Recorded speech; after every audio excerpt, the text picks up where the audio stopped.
તો હારીજ તાલુકા પંચાયતમાં સમય પાલન અંગે પ્રશ્નો ઊભા થયા છે।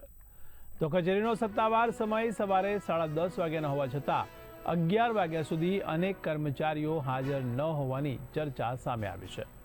તો કેટલાક કિસ્સાઓમાં તો બપોરે 12 વાગ્યા પછી કર્મચારીઓ ઓફિસે પહોંચતા હોવાના આક્ષેપો પણ સ્થાનિક સ્તરે ઉઠ્યા છે।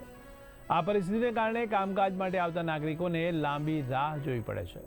તો ખાસ કરીને નરેગા સહિતના વિભાગોમાં કામ માટે આવતા અરજદારોને વધુ તકલીફ ભોગવવી પડી રહી હોવાનું જાણવા મળી રહ્યું છે।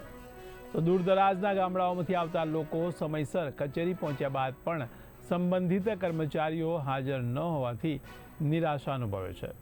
તો સ્થાનિકોમાં પ્રશ્ન ઉઠી રહ્યો છે કે જો કચેરીના વડા સ્તરે જ સમય પાલનનું ન થતું હોય તો અન્ય કર્મચારીઓ પર નિયંત્રણ કોણ રાખશે?